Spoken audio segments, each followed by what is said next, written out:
Astaghfirullah. Bihamdillahi wassalatu wassalamu ala rasulillah wa ala alihi wa sahbihi wa mawalah wa la hawla wa la quwata illa billahi wa ba'du. Baik, kita lanjutkan kajian kita, masih membahas kitab Arba'in Nawawi, dan kita masuk pada hadis ke 24 dari 40 hadis yang dikumpulkan oleh Imam An-Nawawi dalam kitabnya Arba'in An-Nawawi. Baik, kita baca hadisnya. An Abi Dzarrin Al-Ghifari radhiyallahu anhu anin Nabi sallallahu alaihi wasallam fi ma yarwihi an rabbih azza wa jalla. Dari Abi Dzar Al-Ghifari, semoga Allah meridhoinya, dari Nabi sallallahu alaihi wasallam, beliau meriwayatkan dari Allah azza wa jalla, sesungguhnya Allah subhanahu wa ta'ala berfirman. Dari sini kita tahu bahwa hadis ini adalah hadis qudsi. Hadis ini adalah hadis qudsi. Dan hadis ini dikatakan oleh Imam Ahmad ibn Hanbal rahimahullahu ta'ala sebagai asyrafu al-hadis, seagung-agungnya hadis Nabi sallallahu alaihi wasallam. Kenapa? Karena isi hadis ini nanti dari awal sampai akhir akan mengenalkan siapa Rabb kita. Jadi kalau ada pertanyaan siapa Tuhan kita, maka jawabannya ada dalam hadis ini. Dan sesuatu pembahasan yang membahas tentang pengenalan kita kepada Rabb kita, maka pembahasan itu sangat istimewa. Makanya di dalam Al-Quran ada beberapa surat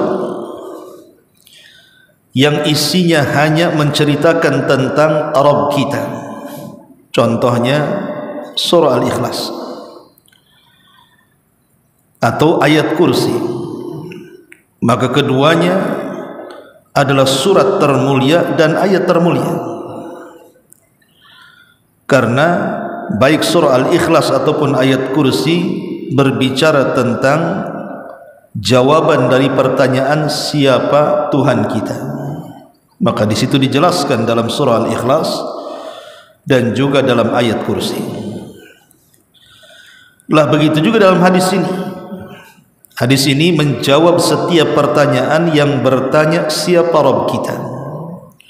Maka akan dijawab siapa Rabb kita dalam hadis ini. Wajar kalau Imam Ahmad ibn Hanbal rahimahullahu ta'ala mengatakan bahwa hadis ini asyraful hadis, seagung-agungnya hadis Nabi sallallahu alaihi wasallam. Bahkan seorang ulama salaf, Abu Idris Al-Khawlani rahimahullahu ta'ala, yang mengambil hadis ini daripada Abi Dzar Al-Ghifari radhiyallahu anhu, apabila dia mendengar hadis ini dibacakan, maka Abu Idris Al-Khawlani langsung pingsan. Apabila dibacakan hadis ini kepada beliau, Abu Idris Al-Khawlani bisa langsung pingsan, karena merenungkan keagungan Allah subhanahu wa ta'ala yang terdapat dalam hadis ini. Dan hadis ini adalah hadis terbaik yang diriwayatkan oleh penduduk Syam, karena semua rawinya adalah para penduduk dari negeri Syam. Lah di sini Abi Dzar Al-Ghifari meriwayatkan dari Nabi SAW, dan Nabi meriwayatkan langsung daripada Rabbnya, dari Allah subhanahu wa ta'ala. Makanya hadis ini disebut hadis qudsi. Lalu apa bedanya hadis qudsi dengan Al-Quran? Perbedaan hadis kursi dengan Al-Quran, kalau Al-Quran itu diibadahi bacaannya, di mana setiap satu huruf yang dibaca mendapatkan 10 pahala. Tapi kalau hadis kursi tidak. Membaca hadis kursi ya sama dengan membaca hadis yang lainnya. Yang kedua, semua kalimat dalam Al-Quran ada tahaddi dari Allah Subhanahu wa ta'ala kepada manusia dan jin. Maksud tahaddi, Allah Subhanahu wa ta'ala menantang, kalau tidak yakin dengan Al-Quran, silahkan buat semisal Quran, baik surat ataupun ayat. Dan manusia dan jin walaupun dikumpulkan tidak akan sanggup meniru Quran. Beda dengan hadis Nabi SAW, walaupun hadis kursi, Allah tidak membuat tantangan untuk membuat hadis kursi ataupun hadis biasa. Yang ketiga, Quran itu semuanya mahfud, terjaga. Quran itu semuanya terjaga, karena Allah Subhanahu wa ta'ala yang menjaganya. Inna nahnu nazzalna dzikra wa inna lahu lahafidun. Kami yang menurunkan Quran, kami yang menjaganya. Makanya lafaz-lafaz Quran dari sejak diturunkannya sampai hari ini, bahkan sampai kiamat, tidak akan berubah. Bahkan tidak ada satu huruf yang bergeser dari tempatnya. Beda dengan hadis, terkadang ada yang memalsukan. Bahkan hadis kursi kebanyakan maudhu, palsu. Kemudian yang ketiga, Al-Quran itu terbatas, al-muhaddad, dari Al-Fatihah sampai An-Nas, terbatas, hanya itu saja. Tapi hadis kursi ini berkembang, dan ya sebagiannya sahih, sebagiannya tidak. Kemudian juga hadis atau Al-Quran tidak boleh diriwayatkan secara makna, harus diriwayatkan secara lafaz. Tapi kalau hadis boleh meriwayatkan secara makna menurut pendapat jumhurul ulama.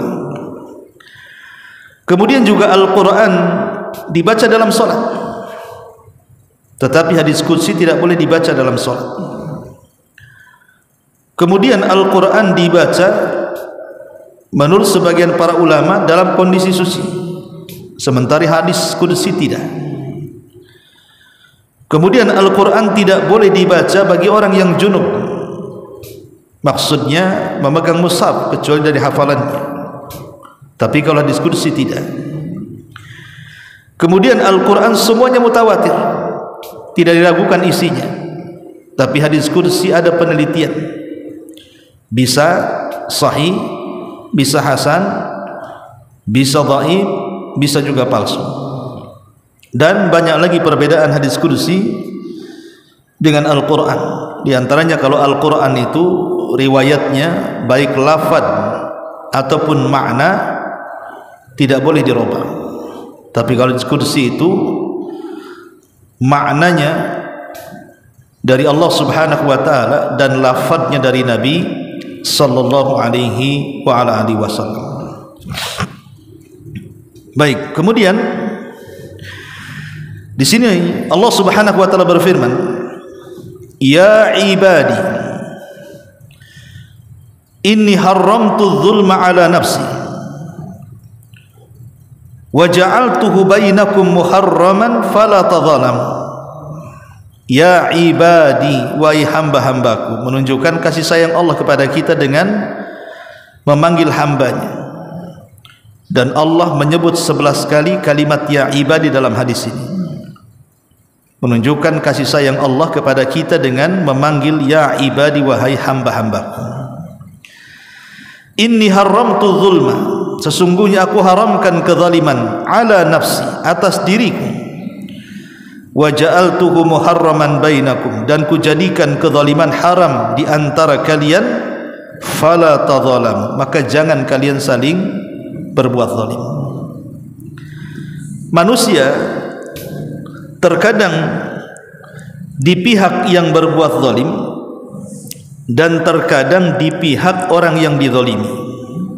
Tapi Allah tidak pernah melakukan kezaliman dan Allah tidak mungkin bisa dizalimi. Itulah bedanya Allah dengan kita. Kita ini terkadang di pihak yang menzalimi atau di pihak yang dizalimi. Tapi Allah tidak menzalimi dan tidak akan bisa dizalimi.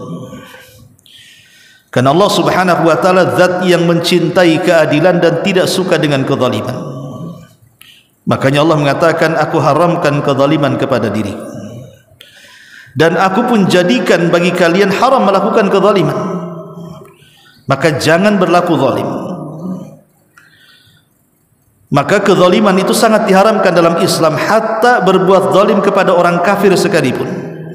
Tidak boleh kita ini menzalimi walaupun orang kafir. Makanya Nabi SAW ketika mengutus Mu'adz ibn Jabal untuk berdakwah di negeri Yaman, kemudian Rasul mengatakan, ya Mu'adz, innaka ta'ti qauman min ahlil kitab, engkau akan menemui sebuah kaum dari ahli kitab di Yaman. Maka hati-hatilah. Di ujung pesan Rasul dalam hadis kepada Mu'adz itu, fattaki da'watal madlum fa innahu laisa bainahu wa bainallahi hijab. Hati-hati dari doa orang yang kau zalimi walaupun dia orang kafir. Makanya Imam Ibnul Qayyim mengatakan, doa orang yang terzalimi walaupun dia kafir pasti mustajab. Pasti Allah akan berada di sampingnya, bukan karena kekafirannya, karena Allah tidak suka dengan kezaliman dan mencintai keadilan. Makanya jangan berlaku zalim walaupun kepada orang kafir, apalagi zalim itu berlaku kepada orang-orang yang beriman. Kemudian di sini Allah Subhanahu wa taala mengatakan kembali, ya ibadi kullukum dhallun illa man hadaituhu fastahduni ahdikum.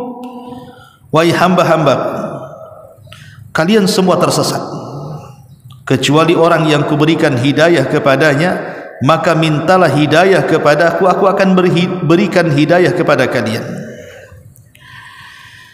Jadi manusia itu terlahir tersesat, dan ini tidak bertentangan dengan hadis Nabi dengan hadis Nabi sallallahu alaihi wasallam, kullu maulud yuladu 'alal fitrah. Setiap bayi itu terlahir fitrah. Karena kan kalau kita perhatikan riwayat ini dengan riwayat ini, maksudnya Allah mengatakan kalian semua tersesat, sementara dalam hadis yang lain setiap bayi yang terlahir itu terlahir fitrah. Kan seolah-olah kontradiktif di sini. Tidak bertentangan hadis ini dengan hadis ini. Karena hadis yang mengatakan kullu maulud yuladu 'alal fitrah, setiap bayi yang terlahir fitrah, ya pada awalnya fitrah. Tapi setelah kemudian dia dewasa, terkadang dia mendapatkan teman yang jahat, akhirnya dia sesat. Terkadang dia mengikuti hawa nafsunya, akhirnya sesat. Terkadang digoda oleh setan, akhirnya sesat. Ya, terkadang kemudian dia pun terjerumus kepada kesesatan karena ayahnya yang menyesatkannya, orang tuanya yang menyesatkannya. Makanya hadis tadi ada lanjutannya, fa abawahu yuhawidanihi au yunassiranihi au yumajjisani, maka ayah yang menjadikan dia Yahudi, Nasrani ataupun Majusi. Jadi orang tersesat dari fitrah itu karena 4 perkara. Pertama karena teman yang buruk, yang kedua karena disesatkan setan, yang ketiga karena disesatkan hawa nafsu, yang keempat karena disesatkan orang tuanya. Nah di sini Rasul mengatakan, wahai hambaku, kalian semua tersesat. Setelah mendapatkan fitrah kalian tersesat, kecuali orang yang kuberikan hidayah, dia tidak tersesat. Maka kalau minta hidayah, fastahduni, mintalah hidayah kepadaku, aku akan berhidayah kepada kalian. Ingat, hidayah itu mahal. Hidayah itu tidak dijual di sembarang tempat, karena kalau hidayah diperjualbelikan, hanya orang kaya dapat hidayah, orang miskin tidak. Hidayah itu milik Allah. Allah yang akan memberikan kepada siapa yang diberikan hidayah. Makanya 17 kali dalam sehari kita senantiasa mengatakan ihdinas siratal mustaqim. Dalam setiap salat kita minimalnya 5 waktu solat 17 kali kita mengatakan ihdinas siratal mustaqim. Ya Allah, berikan hidayah kepadaku kepada jalanmu yang lurus. Ustaz, alhamdulillah saya sudah Islam, saya dapat hidayah, dan saya juga masuk kepada sunnah, kepada manhaj sunnah, manhaj salaf, dan saya pun sudah dapat hidayah. Kenapa masih berdoa ihdinas siratal mustaqim? Ya Allah, berikan hidayah kepadaku dari jalanmu yang lurus. Bukankah saya sudah berusaha untuk menjalankan Islam dengan Islam yang murni dari sumbernya, mengikuti pemahaman salaf? Kata para ulama, makna ihdinas siratal mustaqim itu ada 3. Jadi kalau antum membaca ihdinas siratal mustaqim dalam salat, dalam surah Al-Fatihah, maknanya 3. Pertama, ihdina artinya zidna. Ya Allah, tambahkan hidayah. Kita sudah dapat hidayah, minta tambahan hidayah supaya kita lebih baik lagi. Artinya kita sudah solat tetapi ingin diperbaiki lagi solatnya. Kita sudah sedekah, ingin diperbaiki lagi sedekahnya. Kita sudah umrah, ingin diperbaiki lagi umrahnya. Kita sudah baca Quran, ingin diperbaiki lagi baca Quran. Itu namanya zidna. Ya Allah, tambah hidayah. Makna yang kedua, ihdinas siratal mustaqim. Ihdina artinya sabitna. Ya Allah, tetapkan hidayah. Ya Allah, tetapkan hidayahku kepada jalanmu yang lurus. Kenapa kita minta ditetapkan istiqamah dalam hidayah? Karena terkadang bisa saja setan menyesatkan kita, akhirnya kita tersesat.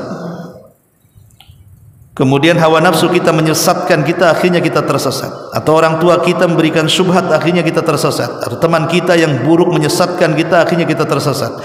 Terkadang hidayah ini ada yang bisa dipertahankan atau tidak. Makanya pentingnya istiqamah.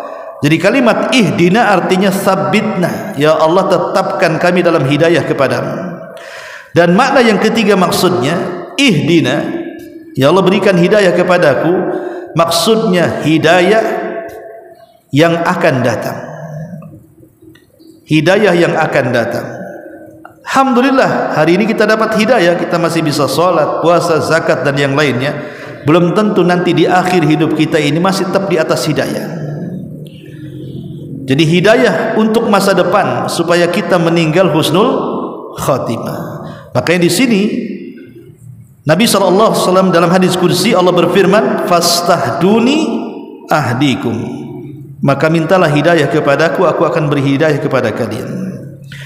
Kemudian di sini Allah juga berfirman kepada kita, ya ibadi, kullukum ja'iun illa man at'amtu fastat'imuni ut'imkum.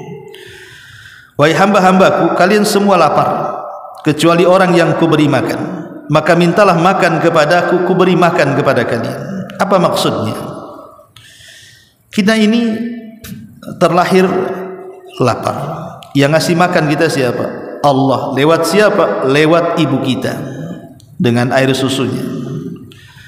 Kemudian besar sedikit kita makan ASI, besar sedikit kita makan nasi dengan berbagai macam lauk pauknya. Pertanyaannya, nasi dan lauk pauk itu dari mana?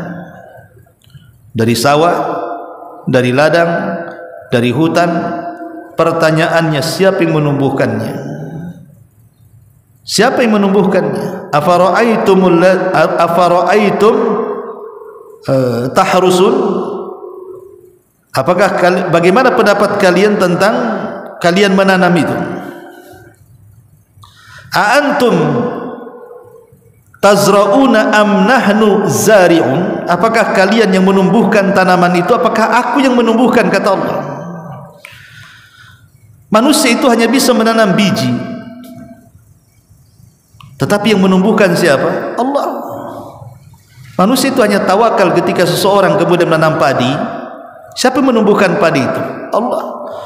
Ketika manusia menanam buah-buahan, mangga, rambutan, durian atau apa namanya, siapa yang menumbuhkan dan membuahkannya? Allah. Jadi makanan itu berasal dari Allah. Maka mintalah makanan kepada Allah. Karena rizki itu datang dari Allah, bukan dari makhluk. Maka siapapun yang minta rizki kepada Allah, maka Allah akan berikan rizki kepadanya. Kemudian juga ya ibadi kullukum 'arin illa man kasaitu fastaqsuni aksukum. Wahai hambaku, kalian semua telanjang kecuali orang yang kuberi pakaian, maka mintalah pakaian kepadaku, kuberi pakaian kepada kalian. Manusia itu berawal telanjang. Allah mengatakan Allahu akhrajakum min butuni ummahatikum la ta'lamuna syai'an. Allah ketika mengeluarkan kita dari perut ibu kita, apakah kita pakai baju? Tidak. Manusia terlahir telanjang dan akan menghadap Allah pada hari kiamat juga telanjang. Yuhsyarun nas yaumal qiyamah khufatan uratan ghurlan buhman. Manusia akan dikumpulkan dan dibangkitkan pada hari kiamat tidak menggunakan sandal, tidak dikhitan, tidak berpakaian, bahkan tidak membawa barang di badan. Artinya akan telanjang pada hari kiamat. Sebagaimana lahirnya telanjang, menghadap Allah juga telanjang. Lalu siapa yang ngasih pakaian kepada kita? Allah yang berikan pakaian, karena pakaian kita ini juga terbuat dari tumbuh-tumbuhan. Semua pakaian kita terbuat dari tumbuh-tumbuhan, dan yang menumbuhkan juga Allah Subhanahu wa ta'ala. Maka minta pakaian kepada Allah, maka Allah akan berikan pakaian kepada kita. Kemudian juga Allah mengatakan di sini, ya ibadi innakum tuhti'una bil-laili wan-nahar wa ana aghfiru dzunuba jami'a fastaghfiruni aghfir lakum. Wahai hamba-hambaku, kalian ini akan selalu berbuat salah di malam dan di siang hari. Kalimat ini kalimat yang menakutkan, karena biasanya kalimat ini menunggu adanya hukuman, seolah-olah Allah Subhanahu wa ta'ala sudah menyiapkan hukuman untuk kita, sehingga Allah mengatakan kalian semua selalu berbuat salah di malam dan siang hari, seolah Allah sudah menyiapkan hukumannya. Sama dengan orang tua, kalau kalian malas-malas, kemudian orang tua mengatakan kau ini malas terus, kau ini terlambat terus, kau ini nakal terus, seolah-olah orang tua itu sudah kesal dan siap memberikan hukuman. Maka kalimat ini juga sama, seolah-olah Allah Subhanahu wa ta'ala sudah memberikan atau menyiapkan semacam hukuman bagi kita karena kita selalu berbuat salah kepada Allah siang dan malam. Tetapi Allah Rahim, Allah Ghafur, di mana Allah mengatakan wa ana aghfiru dzunuba jami'a, tapi saya masih berikan kesempatan mengampuni dosa kalian semua. Fastaghfiruni, mintalah ampun kepadaku, aghfir lakum, ku beri kalian ampun. Dan ini semana dengan sabda Rasul, kullu bani adam khatta'un wa khairul khatta'ina tawwabun. Setiap anak Adam itu berlaku salah, dan sebaik-baik orang yang berlaku salah adalah bertobat kepada Allah Azza wa Jalla. Kemudian Allah berfirman lagi, ya ibadi innakum lan tablughu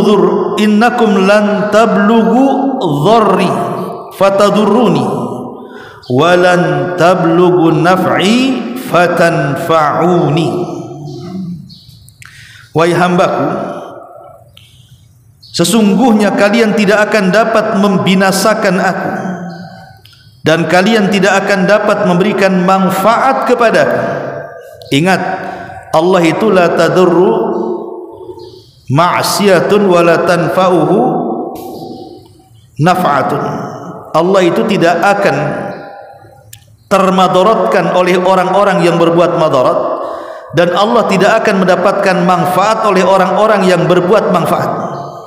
Maknanya, kalau satu dunia dari orang yang pertama hidup sampai yang terakhir mati, dari kalangan jin dan manusianya, berbuat jahat kepada Allah, artinya melakukan kemaksiatan, maka tidak akan memadaratkan bagi Allah sedikit pun. Atau sebaliknya, semua manusia dari awal sampai akhir, jin dan manusianya, semuanya bertobat, melakukan kebaikan, tidak bermanfaat sama sekali bagi Allah. Karena manusia kalau berbuat jahat, maka kejahatannya kembali kepada manusia. Sebagaimana manusia kalau berbuat baik, maka kebaikannya akan kembali kepada manusia. Allah tidak berhajat dengan kebaikan kita, sebagaimana Allah tidak akan merasa tersiksa dengan maksiat kita. Dan itu sama dengan hadis Nabi SAW, kalau seandainya seluruh manusia beriman kepada Allah, tidak akan bertambah kekuasaannya. Sebagaimana kalau seluruh manusia bermaksiat kepada Allah, tidak mungkin berkurang kekuasaannya. Itu menunjukkan keagungan Allah Subhanahu wa ta'ala. Kemudian Allah berfirman lagi, ya ibadi, lau anna awwalakum wa akhirakum wa insakum wa jinnakum kanu ala atqa qalbi rajulin wahidin minkum ma zada dzalika fi mulki syai'an. Ya ibadi, lau anna awwalakum wa akhirakum wa insakum wa jinnakum kanu ala afjari qalbi rajulin wahidin ma naqasa dzalika min mulki syai'an. Wahai hambaku, kalaulah orang-orang terdahulu dan yang terakhir di antara kalian, sekalian manusia dan jinnya, mereka itu bertakwa seperti orang yang paling bertakwa di antara kalian, tidak akan menambah kekuasaanku sedikit pun. Jika orang-orang terdahulu dan yang terakhir di antara kalian sekalian manusia dan jinnya, mereka berhati jahat seperti orang yang paling jahat di antara kalian, tidak akan mengurangi kekuasaanku sedikit pun. Dari sini apa? Allah itu zat yang maha segala-galanya, tidak berhajat kepada kita manusia, kita yang berhajat kepada Allah. Salat untuk siapa? Untuk kita yang salat. Zakat untuk siapa? Untuk kita yang berzakat. Puasa untuk siapa? Untuk kita yang berpuasa.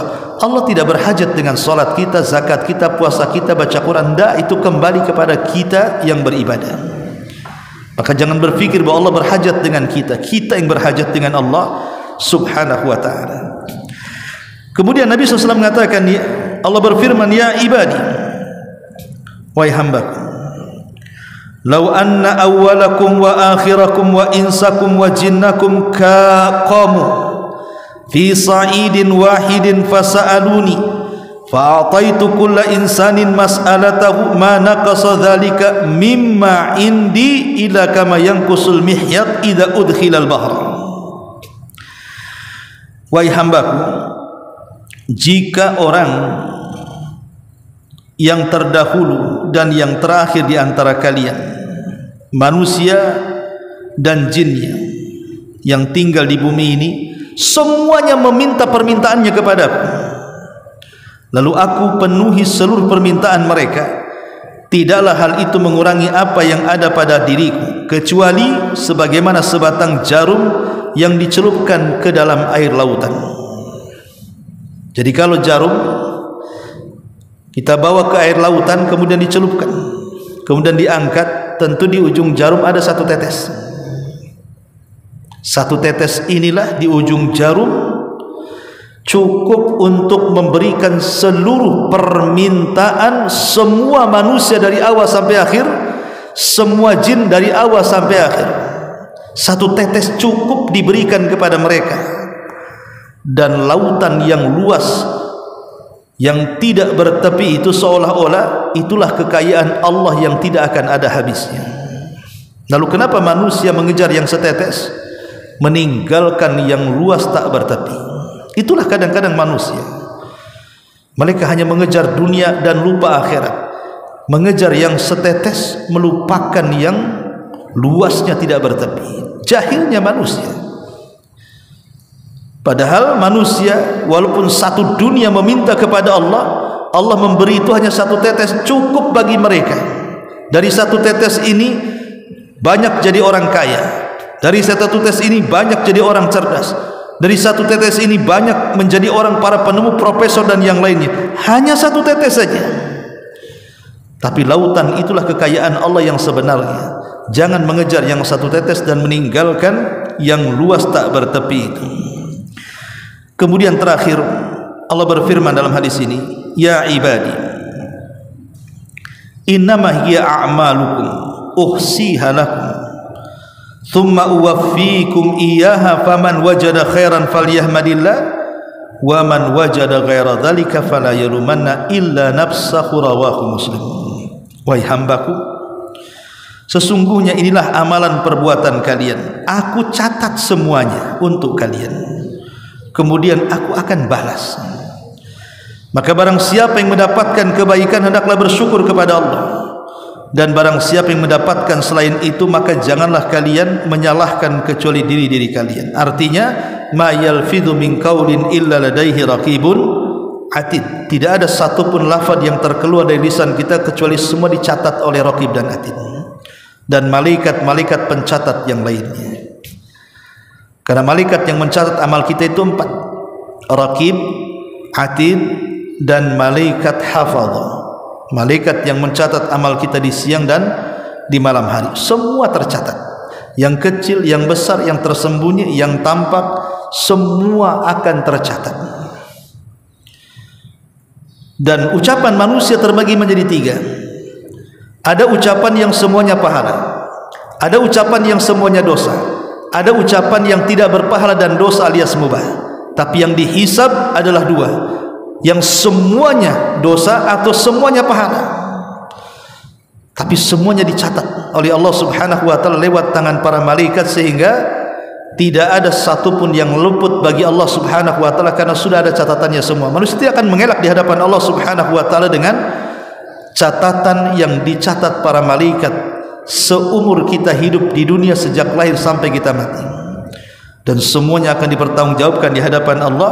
Kalau selama catatan itu isinya kebaikan, maka pujilah Allah, kita akan mendapatkan kebaikan. Tapi kalau catatannya buruk karena kita berlaku buruk di dunia, jangan mencela kecuali diri kalian sendiri. Itu salah kalian, kenapa berbuat jahat. Wa man ya'mal mithqala dzarratin khairan yara wa man ya'mal mithqala dzarratin syarran yara. Wallahu a'lam. Ini di antara hadis kursi yang ke-24 dari kitab Arba'in Nawawi. Subhanakallahumma bihamdika asyhadu an la ilaha illa anta astaghfiruka wa atubu ilaik. Allahu ta'ala alam. Assalamualaikum warahmatullahi wabarakatuh.